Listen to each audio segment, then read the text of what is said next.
Greetings, everyone. Welcome to our exclusive Global Leading Voices webinar campaign. We are delighted to have you join us here today. Please be informed that if you have any questions during the presentation, you may type them into the question box in your control panel. The presenter will answer your questions at the end of the presentation accordingly. Now, without further ado, we will turn the time over to our presenter, who will begin shortly. Hello and welcome everyone. Good morning, good afternoon, good evening, and thank you very much for joining us today.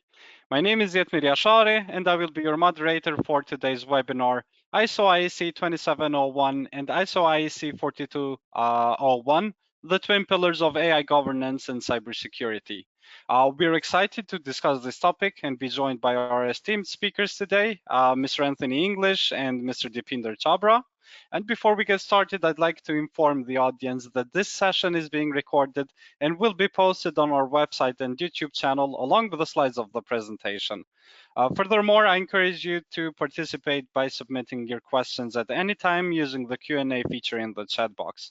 Now, without further ado, let's get started. I'm going to hand over to our first speaker, Anthony. Hello, everyone. Welcome to the webinar.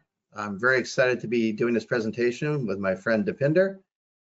We are very keen to talk about ISO 27001 and 42001 and their integration points.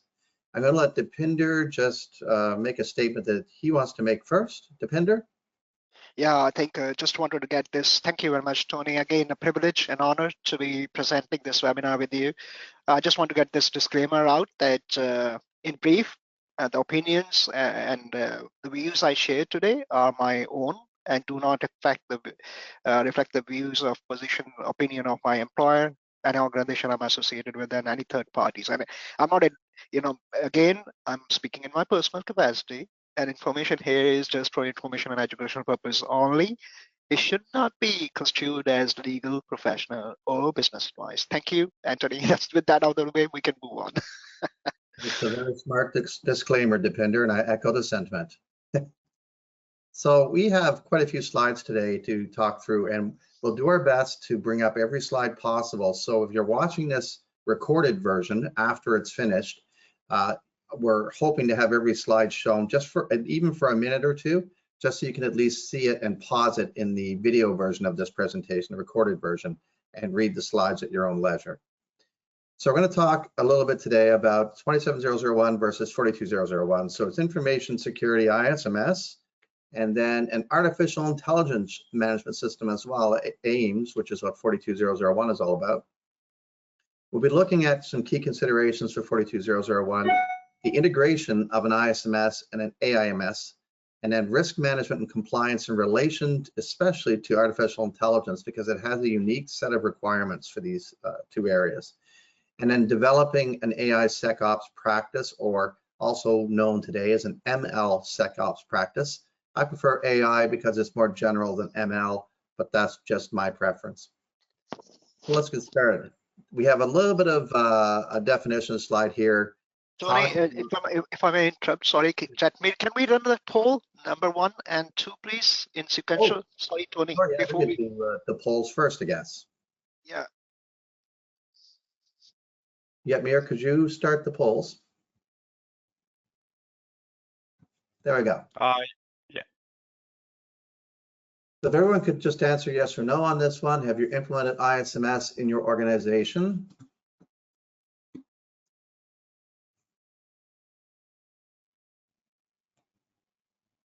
Let's take a minute here.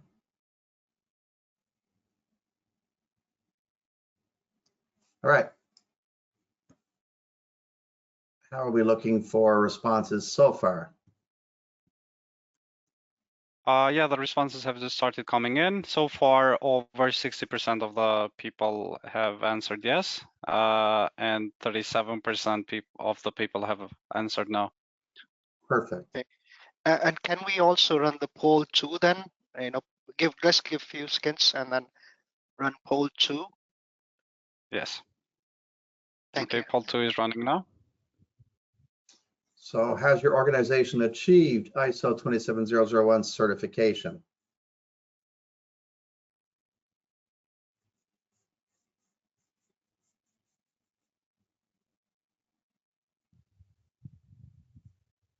All right, how And do the responses look now?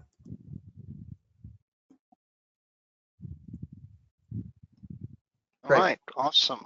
And Jatmir, before we move on, and sorry, Tony, I just want to get a view of the audience, you know, where they are. And Jatmir, if we can run the poll number 5, please. Poll number 5. Which of the Yep. following has Yes. a yes? Yeah. Thank you.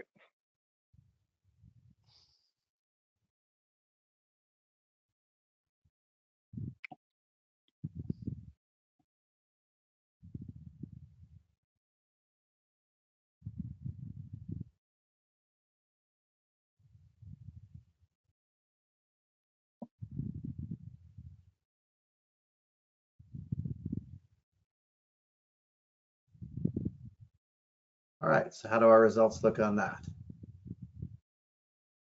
Over 60% have responded with generative AI, around 20% none, and around 10% not sure, and the remaining 7% other AI tools. Great. That's great. So, Thank you very much. Yeah. So if you're familiar with AI tools, this content in here can be helpful to if you're already using them too. So don't worry about the stage you're at. We've got information in here for everybody. So we're going to talk a little bit today about 27001 and 42001, the relationship between the two, and differences and commonalities between them as well. These are both ISO standards. AIMS is obviously focused on artificial intelligence management systems, as we mentioned, and then 27001 is focused on information security management systems, but there are overlaps.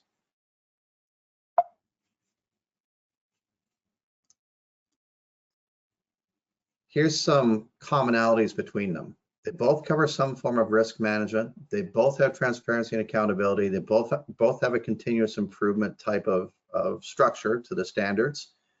They both talk about secure development, although obviously the artificial intelligence management system 42001 standard talks much more about it in relation to AI. Ethical conduct's covered in both, and ethical use as well. Data governance is covered in both, asset management, and then third-party supply chain security is definitely important in both and is hinted at in AIMS and covered a little bit more deeply in ISMS and 27001. So Deepinder, you did some similarities. Yeah, certainly. Thank you, Tony, for handing it over to me. You know, it's interesting, the poll about adoption of AI. And if I remember correctly, the Gartner made this prediction back in 2023 that AI adoption would hit critical mass in just a few years. And well, honestly, we are already there, it seems like, from poll. And according to McKinsey's State of AI report, just a few months ago, AI adoption has surged to 72% globally. Most strikingly, over 65% of the organization are now regularly using generative AI. And it's no surprise, you know, poll also reflect that. So some people say AI is coming. Well, it's not coming, it's already here. It's embedded into how we work, how we build and serve. But here's the catch. It's not just about adopting AI, it's about adopting it responsibly. That's the key thing. While we adopt AI to enrich customer experience, automate processes, and take data-driven decisions, it also introduces new risk, new ethical responsibilities, and an urgent need for governance. And that's where today's session is so important. Obviously, I will cover this, similarities and differences between ISO 27001 and let's talk about this now. Let's talk about this slide now. Let's put yeah. That's coming to that. So if you look at the similarities, right? So both follow an SL structure, which is essentially a universal framework used across all modern ISO management systems. And what does it mean in practice? It means both standards share a common structure and identical high-level clauses, like context of the organization, leadership commitment, and continuous improvement. And in fact, if you were to put their tables of content side by side, you would see they look almost identical. Now, here's where it gets more interesting. Both standards are built on risk-based approach. Both are asset-focused. But the type of asset each standard address is where the differences lie. ISO 27000 focuses more on primarily on information assets and IT systems, whereas ISO 42001 is tailored for AI systems, data sets, and machine learning models. Another key area of alignment is stakeholder engagement. Both standards place strong emphasis on understanding the needs and expectations of internal and external parties. And here's a nuance to note. In the case of ISO 42001, the list of external stakeholders can be much broader. We are talking not just about regulators and partners, but also affected individuals, civil society, and societal interest groups. So while the subject matter in these standard, is aligned, is structured, but there are differences as well. And let's look at some of the key differences between the two standards. Yeah, and I'll just say now as well, you shouldn't think about these two standards as separate entities all on their own, because really in many organizations, you'll want both of these implemented. You'll want an ISMS and you'll want something to manage your artificial intelligence as well. So they're really well suited to work together. Yeah, absolutely. And if you look at the key differences between the two standards, the core objective of ISO 27001 is to protect information security, specifically its confidentiality, integrity, and availability. In the contrast, the objective of ISO 42001 is to ensure responsible use of AI within the organization. Now, both standards follow, as I said, risk-based approach, but the types of risk. And they do both have CIA as well. They both have confidential integrity and availability incorporated in normative references. Yeah, absolutely. When we cover the trustworthiness topic of AI, it covers security as well. Absolutely right, Tony. Well spotted, well pointed out. Now, both standards follow a risk-based approach, but the types of risk they address are fundamentally different. ISO 27001 focuses on identifying and treating information security risk, and it provides governance over security controls that protect digital and physical information assets. ISO 42001, on the other hand, is focused on AI risks, things like bias, explainability, and also the overall trustworthiness of AI systems. It introduces AI-specific controls that go beyond traditional security, addressing how AI decisions are made, whether they are fair, and how transparent they are. There is also an important difference in how impact assessments are carried out or handled. In ISO 27001, the impact is typically measured in relation to business continuity, confidentiality, integrity, availability. But in ISO 2001, the impact lens is much broader. It includes potential effects on individuals, society, and even human rights. And we will delve into it deeper shortly. You may have noticed something interesting here. I listed both risk-based approach and asset focus as similarities and differences between the two standards. That's not a contradiction. It is actually the point. Both standards are asset focused, yes, but the nature of those assets is quite different. As I mentioned, ISO 27000 focuses on information and IT system assets, and ISO 42001 focuses on AI models, data sets, and decision-making process. So while the structure may be aligned and there will be slight differences, as Tony mentioned, there's a huge potential opportunity here. If you already have implemented ISMS, like most of us in the audience, we can actually then use that already maturity we have within our organization to extend it to AIMS. build upon the foundations we already have in place. Next slide, please. All right, we're running a little long on time, so we'll have to make sure we get this next topic in for you, because this is kind of important, integrating ISMS and AIMS. We have a slide here just summarizes some points, and we're going to get some detailed slides after this too. So Deepinder. Yep. So if we look at the, as I mentioned, if you have ISMS already in place, you can use the foundations and build upon that. And within the context of the organization, which is quite, as I said, because of the structure, it's similar clause in both ISO 27000 and 42001. But the key here difference is that you need to consider what is the role of the organization, your organization, in AI ecosystem.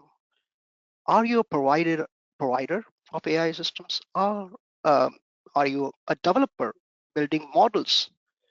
Are you, when I say are you, is your organization is integrator, embedding AI into broader solutions, or the role of organization is primarily a consumer of AI services?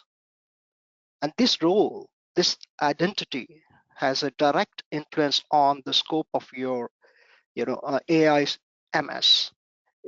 It will help you. It will inform you to shape your policies, how you shape your policies, how you set the risk appetite, right? How do you define the leadership? Attain the leadership commitment. How do you define the role and responsibilities within the organization? And you also need to look at based on the role, you will, as I said, you have to update the risk criteria you may already have based on ISMS. You will have to change the risk appetite to reflect the new dimensions of the risk that are introduced by adoption of AI. And certainly, one thing I would like to say is that if you do the risk criteria, update the risk methodology, you will also have to extend the kind of impact assessments we will have to carry out to support the implementation of AIMS. And we will delve deeper into it later on. But you can see that if you have good foundational ISMS, you have good maturity, you can extend it and integrate AIMS as well into an integrated management system. Thank you, Tony. All right, so in my job, in my current company, we have implemented an AIMS, and we've integrated it with our ISMS. And our product is currently coming out with an addition of an AI component, what we're calling an AI agent. And that component adds new complexities to our software development lifecycle and to our approach to security operations as well, because of all the considerations around AI. So some things to think about when you're looking at 42001 and the use of AI tools within your organization. And these are well-known AI risks now. They've been reported extensively, such as data bias. This is information that's coming out of your AI, for example, your ChatGPT or an LLM, which may not be non-biased in nature. It could be prejudicial, could be racial, it could be that it's got a data bias because of information that you've fed to it that makes it make a decision in a certain direction only, rather than being open in its answers. There's algorithmic fairness as well, and AI security vulnerabilities. Now, this one's really hit the news lately because AI models have not necessarily been built in a secure manner. Quite often they're built for speed, so the first person to the market gets the product sold. That introduces new vulnerabilities, scraping of data or forced issues in the AI responses, something like hallucinations and so on.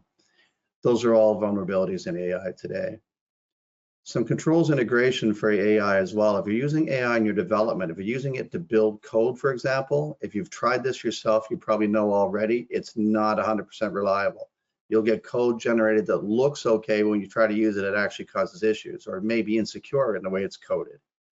Integrating AI into your solutions, that's using a third-party AI product as part of your solution. Maybe you've used something that searches other databases, for example, or your product calls another AI solution as part of its processing. Using AI for work tasks, people using AI engines for doing things like translating languages. If you're relying on what comes out of the AI for things like language translation, and you don't speak that second language, you're probably going to be disappointed with the results of the people who actually read that, because it's not often as reliable as it should be. And then supply chain and AI, worrying about your third parties and what they're using AI for, to make sure that data collected from your clients isn't going into their AI prompt database for learning and being retained. Risks like that are real today. So addressing this, build an AI policy, a document, and implement it. And I've put some lists of things here you could put in this AI policy. There's a bunch more. This is just a quick shopping list. Update your software development lifecycle. If you have a software development lifecycle or a policy around software development, update it to make sure you address the AI issues, especially the use of AI for coding, because you want to make sure that coding is verified as accurate and correct and applicable. And make sure you're protecting PII and other sensitive data with regards to AI. If you put confidential data, or let's say people's names, into an LLM, for example, like ChatGPT or something like that, you're creating a risk for yourself, because that may be retained. And if it's retained, you've now got a PII issue if that data is PII, or confidential data issue if it's confidential. Updating your AI content in your ISMS is going to be important, as I said, but some other risks that you should do, make sure you're updating your processes around third parties. You should be asking your third parties questions like the ones I have here. Are you using AI? If you are, what's happening to the prompt data or the data you're collecting in it? Do you have a policy around secure use of AI? And are you testing your AI services? And then build a dedicated data privacy policy, or update your existing privacy policy to include the AI privacy risks, making sure you're specific about how you're handling, storing, and processing prompt data, for example. And then another big one, definitely, as Deepinder pointed out a couple of times, that risk management on the AI side is different when you're actually trying to calculate the impact of AI or the impact of changes generated from AI. Your risk management policy should be updated to include those risks and those new methods for addressing the risks. And then updating your asset inventory to include your AI tools and any associated data. Many AI engines, if you build it yourself, you bring it in-house with a tool like Llama or something like that, or you're using Mongo database to store your AI prompt data, that database now becomes a critical asset that you need to track, because it could contain PII or confidential data. Deepinder, you're going to walk us through a couple of slides about risk management and the AI lifecycle, and the next slide I really love. So maybe we quickly do this one, but that next one I'd really like you to focus on for us.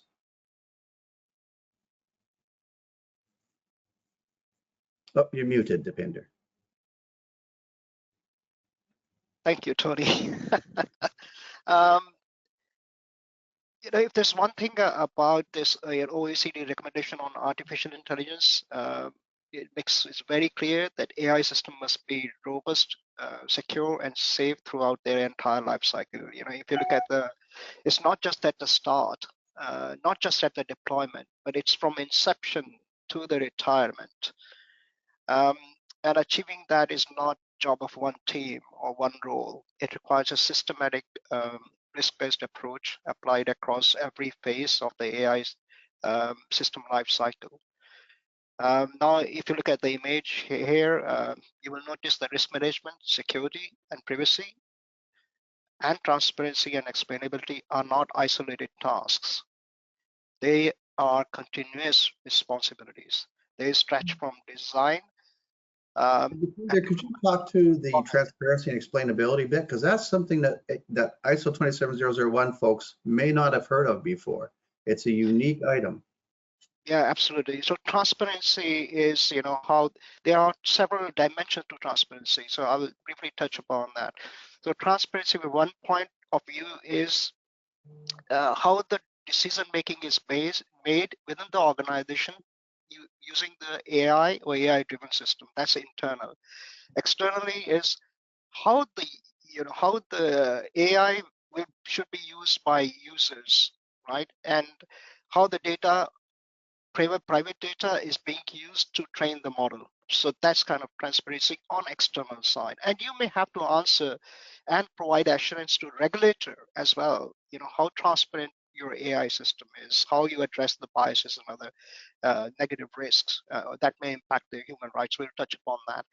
Explainability, on the other hand, people confuse that concept because people talk about, hey, when we talk about explainability, we will have to explain to everybody how our model works. Yes, at high level, you have to provide that explanation, but you don't have to go into explaining how the model, how you have structured the model, how you train the model.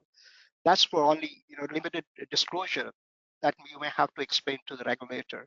But generally, from explainability point of view, you should be able to explain on high level what are the inputs, how they are processed, and how the output or decision is reached, so that people can trust the AI systems they are using. That's a really key point, the trust issue. And that is really important for AI. We know what it can do badly, but you want to build that trust, especially with your customers. Indeed. So let's move to the next slide, please. And as I touched upon earlier, we as an information security professional, and most of us probably are information security professionals here, when we talk about business impact assessment, and if we click on, I think you will, if you click, yeah. So if we talk about BIA, we are talking about at organizational level. What is the, in the context of confidentiality, integrity, availability, and how if we look at the AI impact assessment and look at the organization lens, then we are talking about how the how the AI adoption will impact the processes and roles that we may have within the organization. But then it's much more broader, talking about individual impact.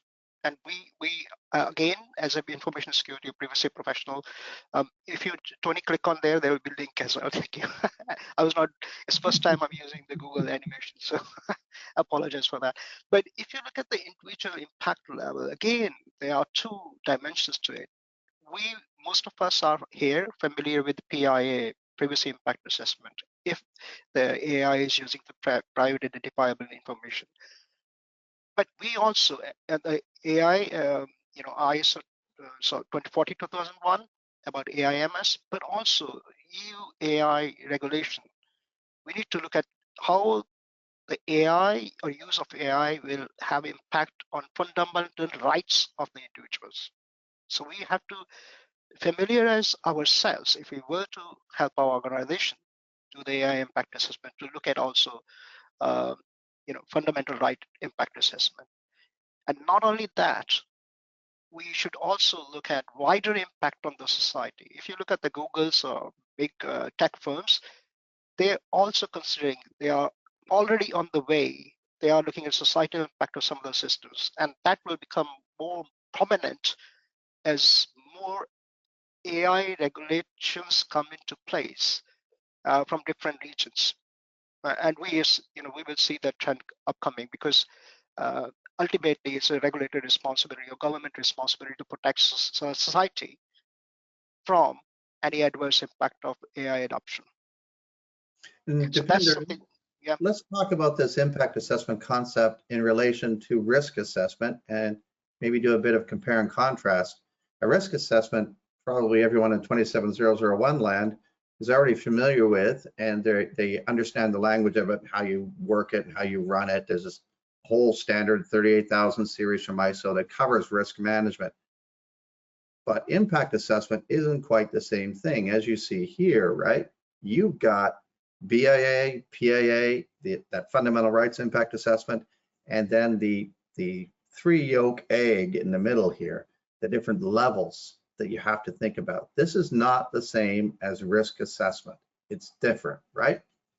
Yeah, absolutely. I mean, if we look at continuing with the theme of risk assessment and business impact assessment, you have, from AI point of view, normally if we do BIA, we are looking at criticality of the asset, right? If we look at the asset view, because both ISO 27001 and 40001 are asset focused.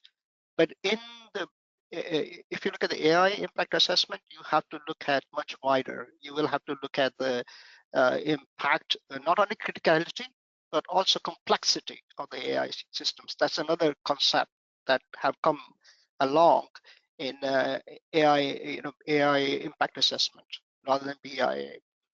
Right, and part of this is driven by new regulatory requirements out of the EU, which is leading the way, by the way, in implementing legislation around AI.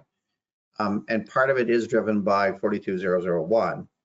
But this is a new concept for a lot of the folks who've built an ISMS and now they're thinking about AI and how to implement that.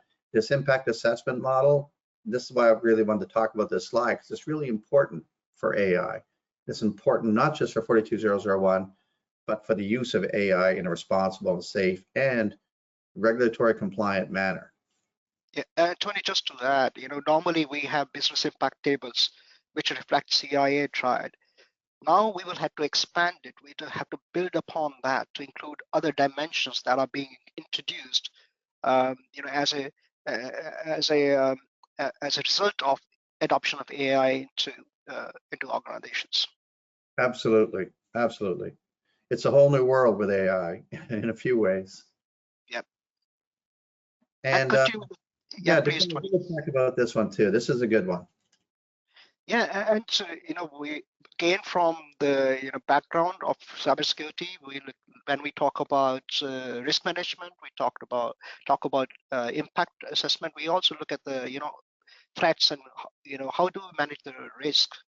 What are the threats to our AI systems, and how we mitigate those risks? And this slide is really, I like this slide, and this is a slide that was developed by a software improvement group, and it is now contributed to AI Exchange, which is part of OWASP. And I will encourage everybody who is on this webinar to look at the OWASP knowledge base on AI and AI risk and AI controls. They have done an amazing job. But this slide may look very busy and complex, but at a simple level, we can look at AI threats at the two levels. AI threats that are relevant to development time when you're developing the models or AI models, and the second part when threats are introduced when you use the AI within the organization. And if I look at development like time threats, we see risks like training data leakage, data poisoning, which compromise model quality and trust, and model theft, where intellectual property is stolen before the deployment, and the poisoning attacks that comes in through supply chain. And Tony mentioned earlier, importance of supply chain, and probably he will cover later on as well. And we need a good assurance over the supply chain when you're relying on AI systems being developed by a third party. But these are not hypothetical. These are already happening in the production environment across the industry. And they require controls like AI governance, supply chain checks, and secure development practices. I know Tony touched upon, and then also will go into into it again. And then you have runtime threats. Once we deploy or adopt AI system or AI-driven system, new risks are introduced at runtime. Attackers might attempt model theft or model inversion, where they reverse engineer our AI systems, if the AI systems are developed by us. Then you have membership interference or inference to determine if the specific individuals were in the training data, and again, compromise the privacy aspect.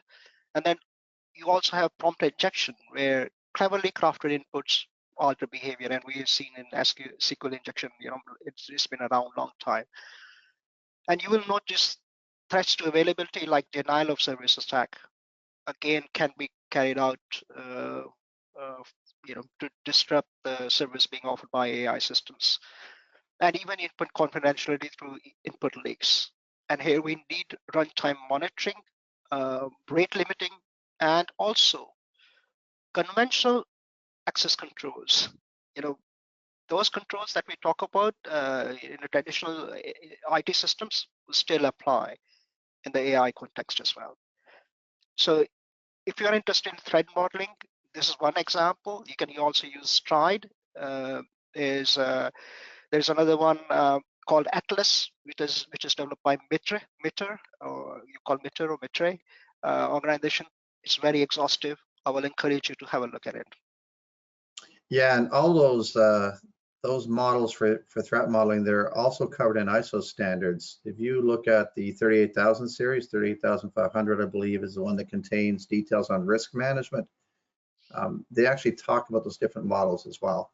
So there's good guidance in ISO for this stuff too, for figuring out where your threats are coming from. And all this is theory, right, Deepinder? What's on this slide is not theory. This stuff is happening today. Absolutely.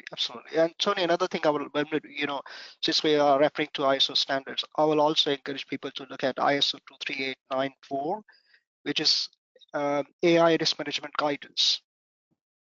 Right. Yep, that's a good one. I will encourage people to look at that as well. And since we're talking about risk management, we cannot ignore the important aspect of compliance, right? And if you look at the emerging EU regulations, they are, I would say EU AI Act is a great example of emerging AI regulations, right? And when we talk about normally compliance, we think about compliance to internal policy, but it's not that. It's about, as I said, not, emerging AI regulations, but also privacy. We cannot ignore the privacy. Most of the AI systems will use personally identified information at some point in time. So we need to look at that. And third aspect, which is normally overlooked, is copyright and trade secret protection. And if you look at the copyright, right? We all are using the generative AI to create text, images, music. I've heard people are writing songs now. Software code, Tony mentioned, it's already been used, and even deepfakes. But here the challenge is many of these systems are trained on massive data sets scraped from internet, and that training data, it often includes copyright materials like books, articles, artwork. If you run this, ChatGPT and say ask it to summarize a book, it will summarize it for you, even though you will not have bought it. But this is most likely has been collected without explicit permission. So when we use the AI, generative AI to create something that look remarkably similar to an existing copyrighted work, the question arises: who owns the output? And could that output infringe someone else's copyrights? So this is something we need to consider when we are adopting AI, like generative AI within our organization, and using, say, creating images using generative AI for marketing purposes. So you have to be very careful, right? And if you are, this is not a new argument, right? Good. Back in the 80s or early 2000s, I guess. Sorry, there was a whole issue around music sampling. People were taking pieces of other people's songs and music and making new songs with that included. This isn't the same thing. This isn't about sampling. You're actually taking copyright information in some cases and you're wholesale copying it and reworking it for your own use with AI. That's a very different legal situation than the sampling craze of the early 2000s. So we have seen lawsuits launched because of this. We've seen some court cases that some are still in progress, some settlements out of court to get this stuff cleared away. So just be cautious of how you're using your AI tools, especially if you're building them in-house and putting them in your applications. Be careful of your database in the back end, your data source, your data lake that you're using to build your AI prompt output. Yeah, and Tony, another thing is trade secret protection. How do you, if you are a developer of AI systems, how do you protect your intellectual property, right? So that's another aspect to be very aware of. And also, if you're using AI systems developed by other organization, Right. and you're trying to expand upon that, you need to make sure how you use that AI system. Well, And that's where let's just say the dirty word now, Deepinder, open source. If you're using an open source AI component or element or engine, be careful of the EULA, the end user license agreement with that product, to make sure that what you're building on top of it doesn't suddenly become open source as well. Yeah, absolutely. Absolutely. So these are the three key aspects of compliance you may have to consider. So Tony, now it's up to you to walk us through the building an AI SecOps. I'm going to pull you into this too. I'm going to blame you for a lot of things I'm going to say here. No, yeah, those are really good points. And let's jump back 1 second to the slide again, because this is really an evolving landscape for the globe. The regulatory elements around AI are coming. The EU elements for AI protective measures, they're already written, they're already out there. You can bet that there's going to be more interest in enforcing this stuff and watching it. I think in North America, there is a lapse in this regard.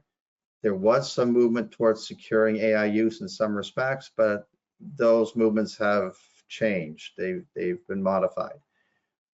So it's not the same on my side of the Atlantic compared to what's happening in the EU. But because we do business in the EU, we also have to be held to the same EU guidance. So it's not just about one region. This is becoming a global concern. And Tony, just before we move on, I would like to highlight one important point that I'm talking to my customer about. It's not about if you are based in US or Canada or any other part of the world. If you want to sell AI-enabled products or systems within EU, you will have to comply with EU AI Act.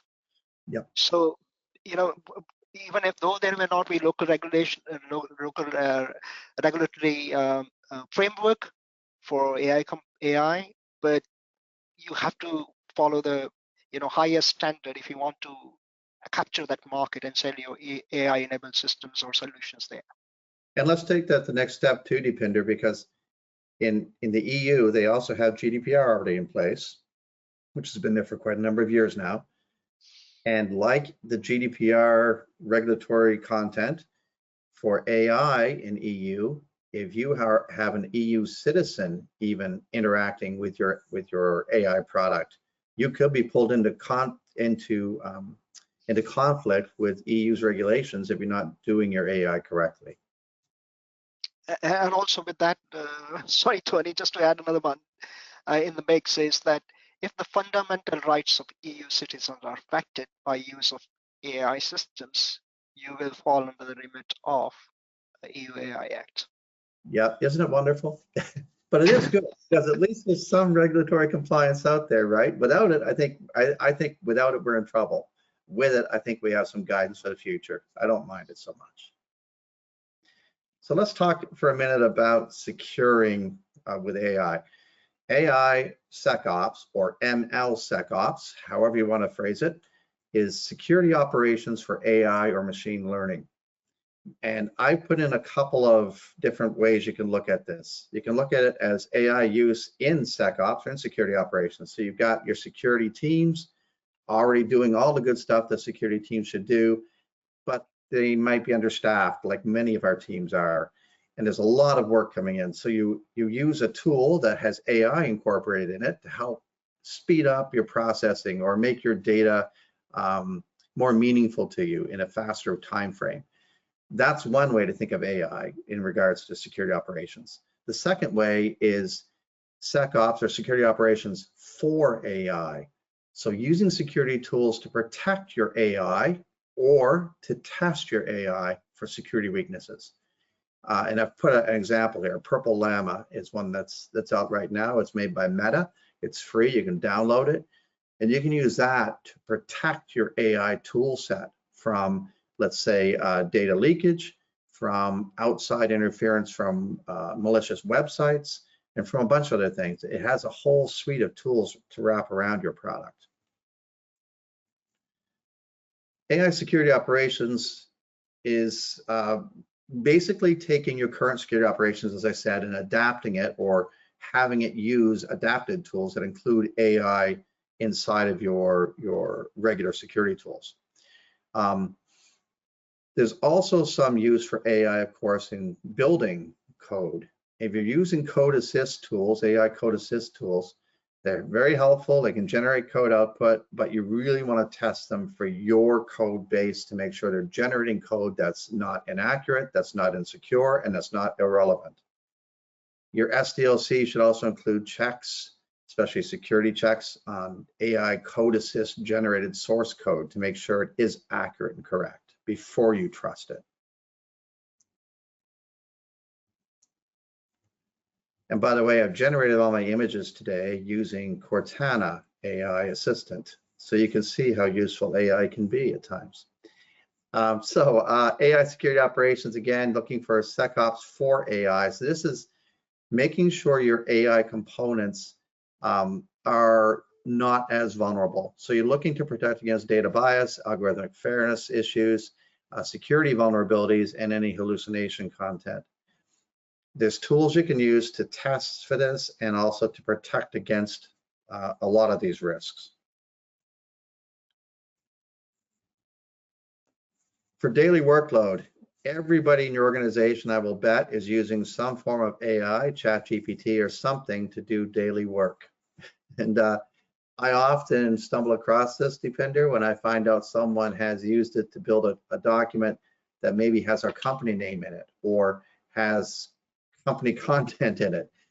That's not a smart idea. Everything you put into an AI, you should assume is going to be stored unless you know otherwise.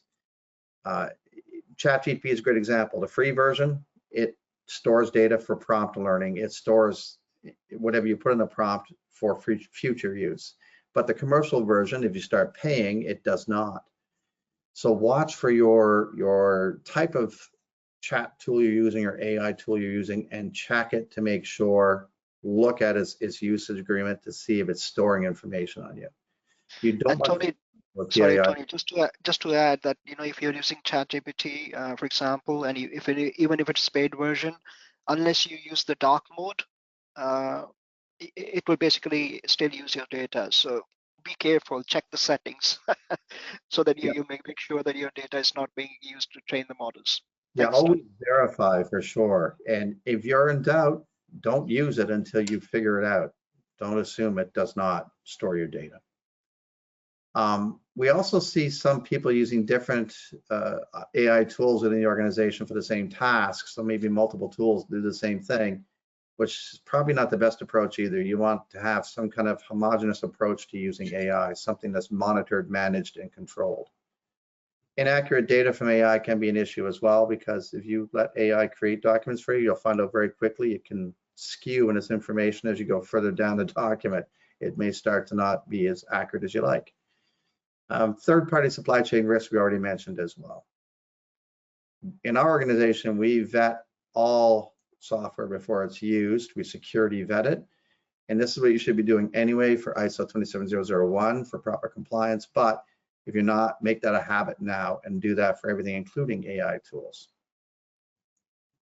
And Tony, just to mention, if you are doing the assurance of third-party supplied AI systems, ask for penetration test.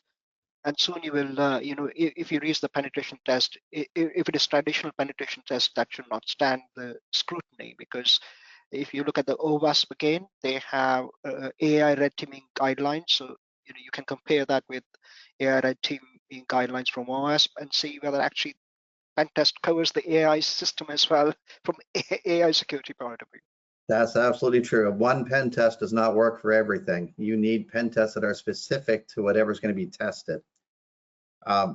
We do ask for those things in our regular third-party security vetting each year. We ask for evidence of their compliance and evidence of their whatever security reports they have. And if all else fails, we will ask for a pen test as well we can't get what we need. I put a few links in this slideshow as well, and I promised we would just show these slides at the very least so that you could have these in the video version of this presentation. You could pause here to get these links. I put a few examples. There's AI protective tools from people like Purple Llama from Meta.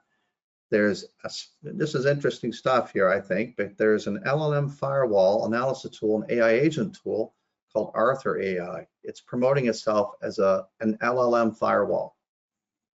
If you think about what's going into the prompts in your AI agent, whatever you're using, that data you put in there may encourage the LLM, let's say, to go online and look for other content online on other websites. Well, this firewall will help protect against malicious websites being reached.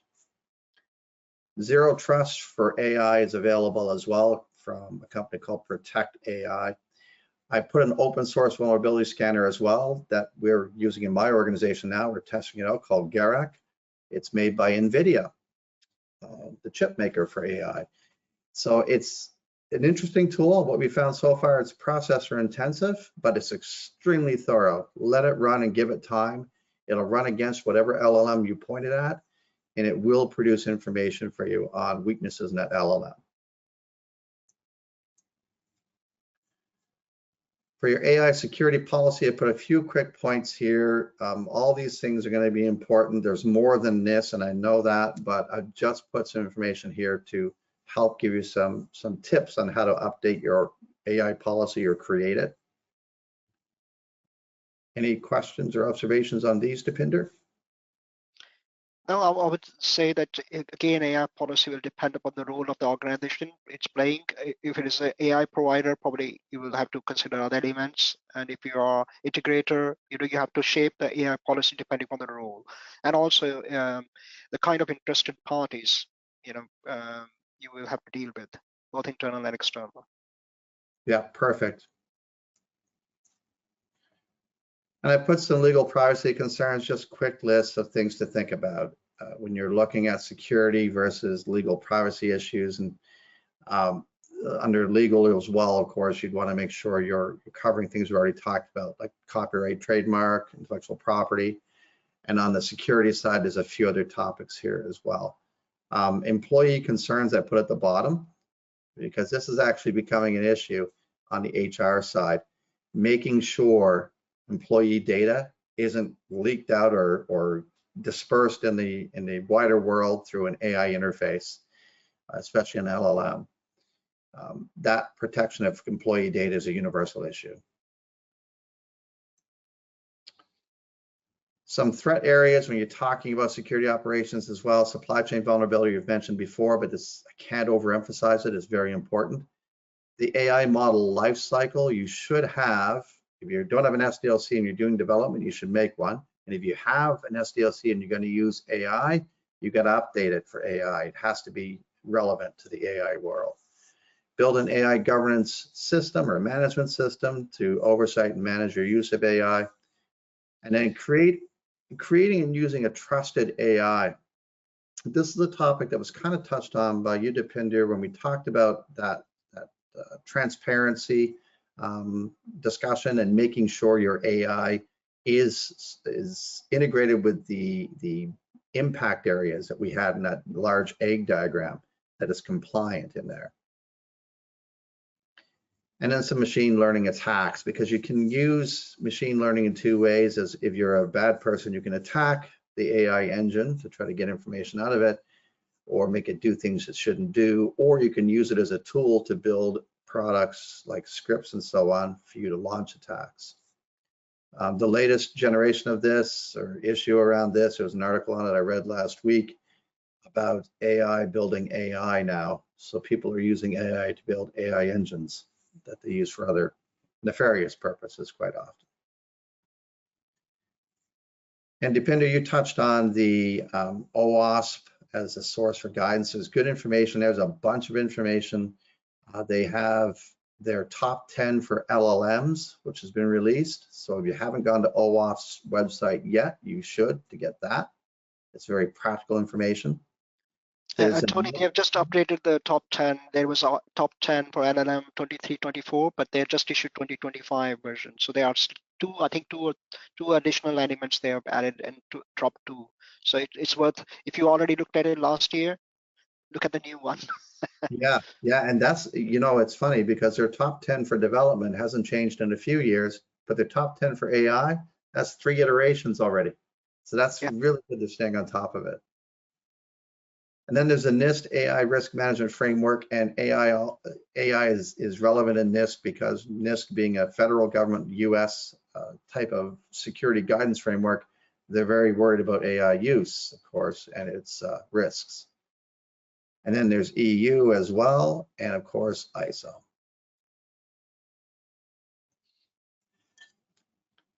I put a neat one in here from NIST as well. If you haven't checked out NIST, I'd recommend this as well. Some of the content can be some heavy reading. It's a lot of text, but their AI cyber attacks guidance is really interesting. I hope it's still up there. I haven't checked today, but I hope it is. And their AI infrastructure .org. This organization is really good as well for talking about AI attacks. All right. We have some time left for any questions. Yes, there have been plenty of questions from the audience. So without further ado, I'll read the first one. Why the ISO regulatory bodies didn't include standard conformity before the release, and why they are only now implementing the necessary controls. Additionally, based on my expertise, I believe that machine learning algorithms are closely related like siblings. I would say yes on that last point. There's commonalities between them, not by accident. It's because a lot of people have borrowed the same AI engine content and reused it. We saw this with a recent, very interesting AI out of China. I won't name names, but it borrowed technology, but then it expanded on it enormously. I'm not surprised that happens. It's an organic growth thing with AI.